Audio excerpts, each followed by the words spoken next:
देवदेव महादेव पाखे मुंडियाटे मारी आज ब्लॉग टी मु स्टार्ट करुच्ची मु स्वाति मो यूट्यूब चैनल स्वाति रोषेई ब्लॉग को आपण मानक स्वागत करुच्ची। आपण माने तो मोर पूर्व भिडियोटी देखिथिबे।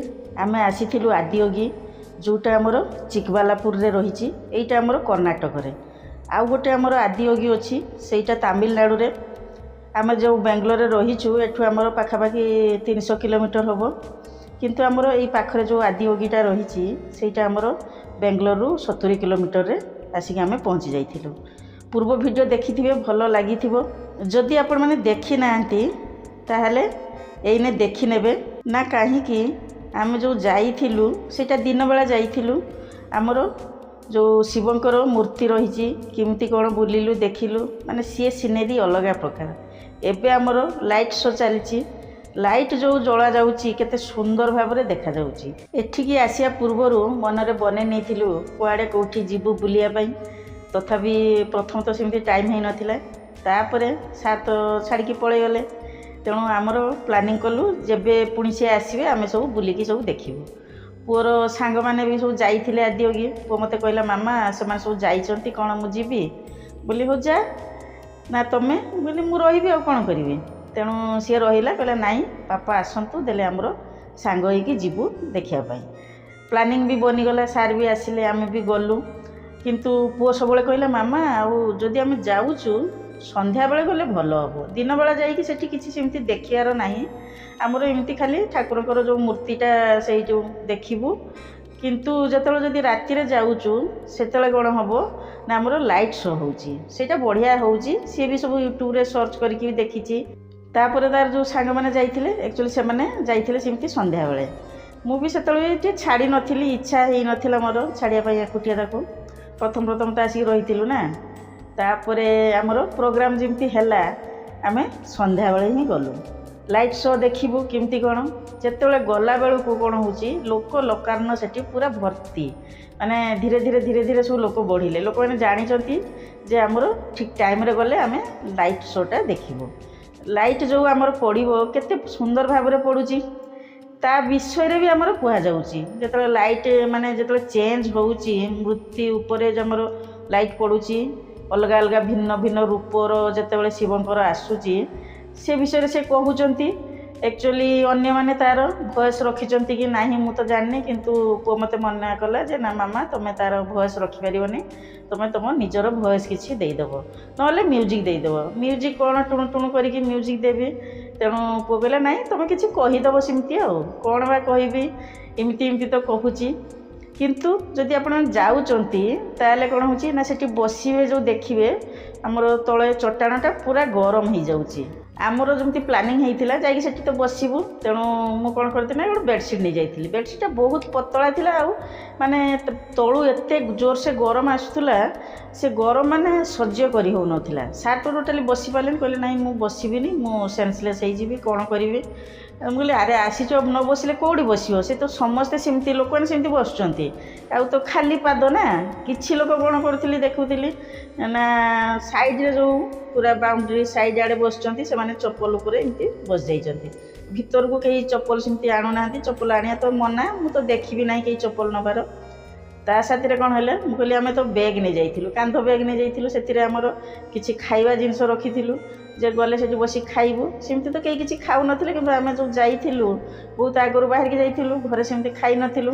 तापर आमर भाविलु सेठी किसी गले खाइबू। किंतु सेठी जो आमर रही रेस्टोरेंट रही कैंटीनटा रही से बहुत लंबा लाइन से लगी। सेठू जाइकी टिफिन आनिया भी मुस्किल हो गला जे केते समय लाइन रे छिड़ा हेबू।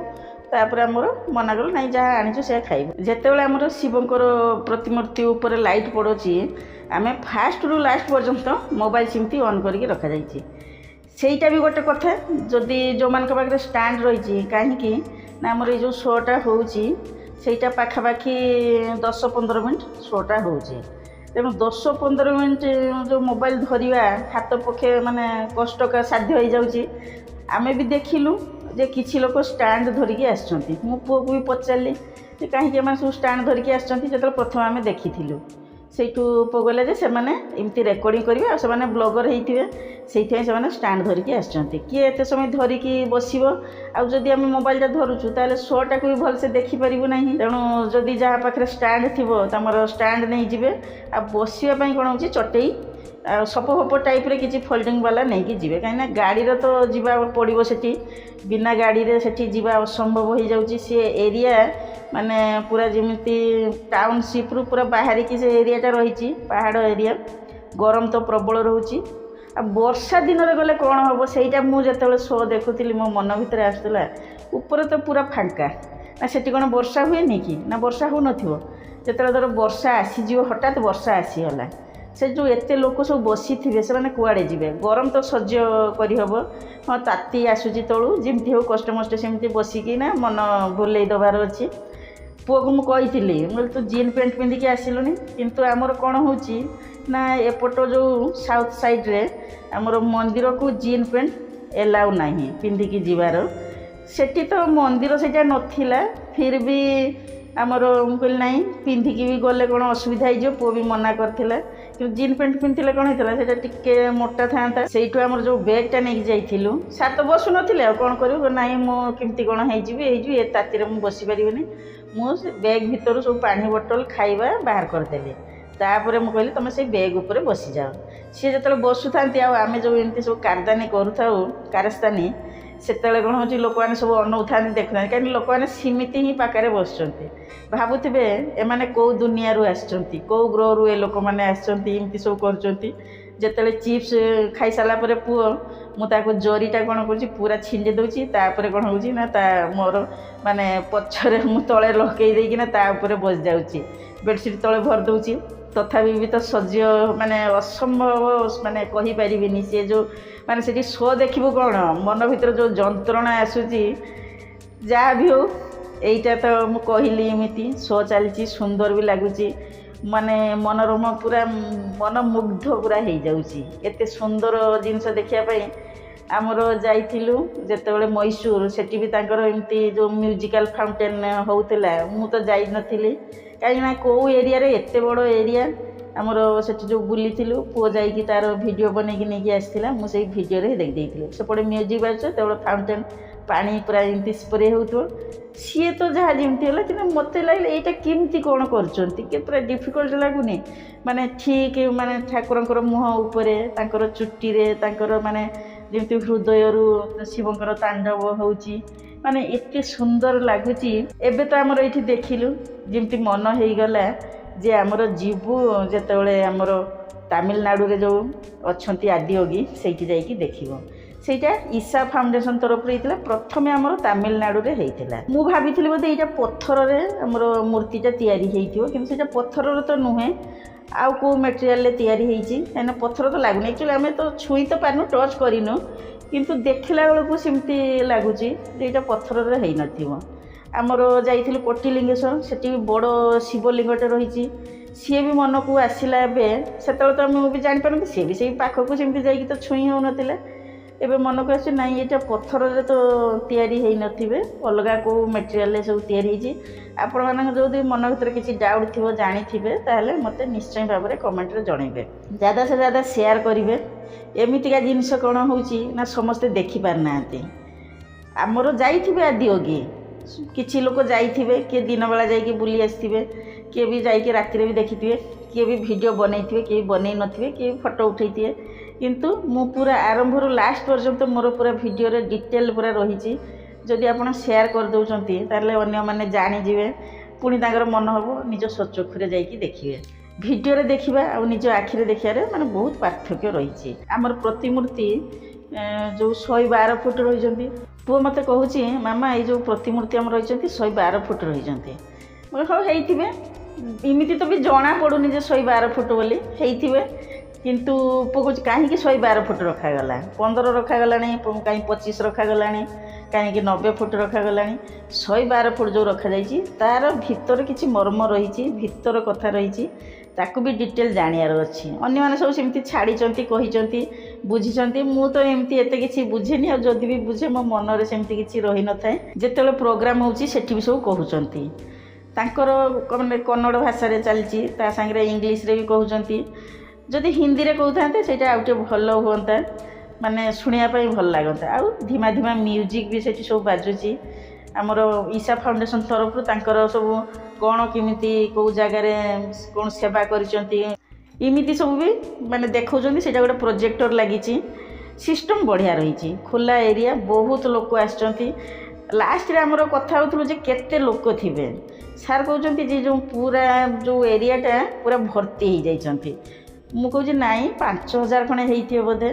ପୁଅ କହିଲା ନାଇଁ ମାମା 5,000 ନୁହେଁ, ମୋତେ ତ ଲାଗୁଛି 11,000 ହେବେ। ବୋଲେ କ'ଣ 11,000? ଏତିକ ଲୋକ କ'ଣ 11,000 ହେବେ?